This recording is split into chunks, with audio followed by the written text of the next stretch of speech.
Hello, welcome to the channel, Pursuit of Yah. Yah is just short for Yahweh. So on this channel, we're going to pursue everything about God, and that could take us anywhere. But today, I want to focus on one of Jesus' miracles in John chapter 9. So let's jump in.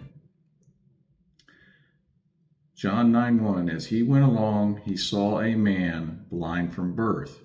His disciples asked him, Rabbi, who sinned, this man or his parents, that he was born blind? Neither this man nor his parents sinned, said Jesus, but this happened so that the works of God might be displayed in him. As long as it is day, we must do the works of him who sent me. Night is coming when no one can work. While I am in the world, I am the light of the world. After saying this, he spit on the ground, made some mud with saliva, and put it on the man's eyes. Go, he told him, wash in the pool of Siloam. So the man went and washed and came home seeing. There's a couple interesting things about this passage beyond Jesus healing a blind man with, literally his spit and mud. But in verse 2, the disciples asked Jesus, who sinned, this man or his parents, that he was born blind? Generational curses are mentioned in the Bible and in the Old Testament, but I think those are really pointing to the people of God rejecting him and being disobedient. I don't think generational curses are a real thing. I'd be interested to know what you think. Please leave a comment and let me know. But the reason I say that is if you look in the Old Testament, in Jeremiah in chapter 31, starting at verse 29, it says, in those days people will no longer say the parents have eaten sour grapes and the children's teeth are set on edge. Instead, everyone will die for their own sin. Whoever eats sour grapes, their own teeth will be set on edge. So that clearly is saying that we are each going to be accountable for our own actions and our own sin.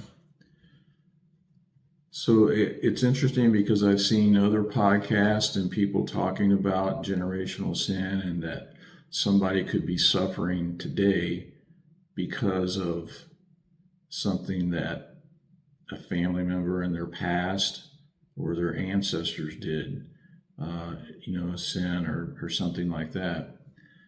And I just don't think that's true, and I think the Bible backs it up. So those people that say things like that, I don't think they've read the Bible, or at least not all of it.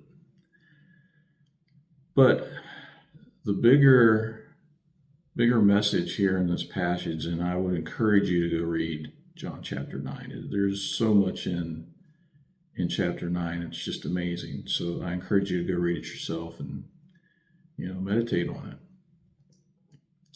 But the other thing that Jesus said is neither this man nor his parents, and this is in verse 3, sinned.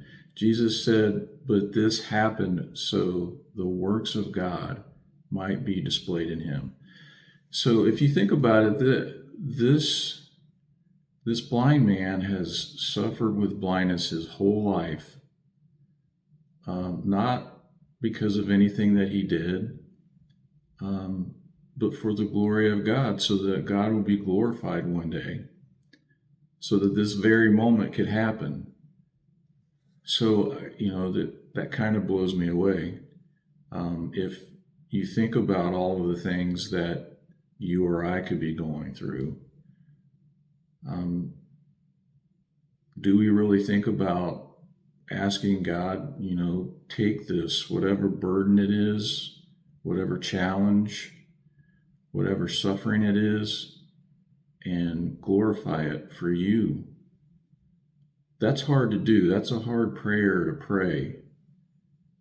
But I hope that, and this is for myself too, that in those times when we're going through trials or we're suffering, that we can ask God,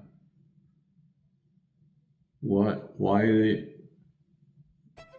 can you do to use this for your glory, Lord? And I know that sounds counterintuitive, but it's just how God operates. And you can see it throughout the Bible. And it's amazing. We can see God working even in the times when we are suffering. If we look and if we pray and if we ask. So if you are suffering today, if you're going through a tough time in your life, I implore you to pray. Ask God. Ask God to glorify Himself through that, to see you through that, to give you strength through that. If you do that, I think big things will happen. Thank you. I hope that you enjoyed this. Please subscribe and come back. I want to make more videos. I want to share more about God and what I learned. So I hope this blesses you.